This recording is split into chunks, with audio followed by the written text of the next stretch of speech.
Hello everyone, नमस्ते। अगर मैंने आपसे पूछा कि बनाने के लिए सबसे आसान स्वीट डिश कौन सी है, तो आप में से ज़्यादातर लोग यही कहेंगे कि खीर। और आपका जवाब बिल्कुल सही भी होगा, क्योंकि खीर बनाना वाकई में बहुत आसान है। तो आज बस ऐसी ही एक आसान खीर हम यहाँ बनाएंगे। आज हम बनाने वाले हैं सेवई खीर। मार्केट में दो तरह की सेवई मिलती है, एक ये कच्ची वाली और दूसरी रोस्टेड। इन दोनों के साथ आप इस खीर को बना सकते हैं। लेकिन अगर आपने कच्ची सेवई ली तो इन्हें आपको पहले थोड़ा भूनना पड़ेगा।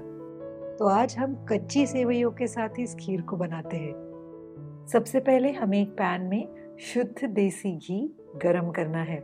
जैसे ही घी गरम होता है, हमें इसमें चॉप्ड नट्स डालने हैं, मतलब ड्राई फ्रूट्स। अब ड्राई फ्रूट्स आप अपने हिसाब से डाल सकते हैं, जो भी आपको अच्छा लगे वो आप इसमें इस्तेमाल कर सकते हैं। इन नट्स को हमें धीमी आंच पर तब तक भूनना है जब तक कि ये सुनहरे रंग के नहीं हो जाते।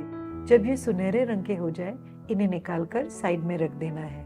अब इस घी में हम डालेंगे 1 कप सेवई और इसे अच्छी तरह से भून लेंगे।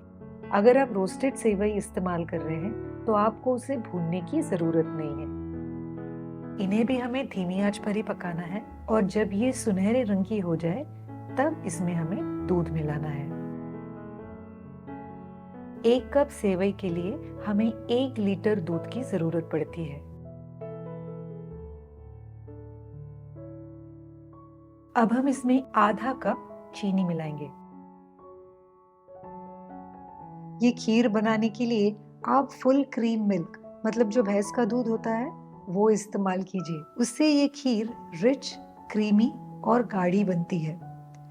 वैसे अगर आपको भैंस का दूध पसंद नहीं है तो आप गाय के दूध के साथ भी ये खीर बना सकते हैं। इस मिश्रण को अब हमें 8 से 10 मिनट पकाना है और पकाते समय इसे बीच-बीच में चलाते भी रहना है।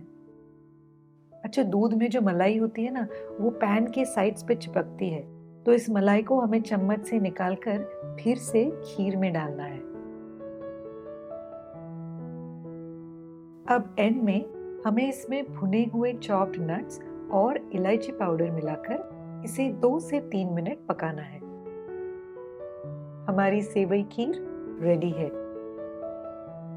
आप ये गर्मा गर्म खीर तुरंत खा सकते हैं या इसे ठंडा करके रेफ्रिजरेट करके बाद में ठंडी खीर भी खा सकते हैं।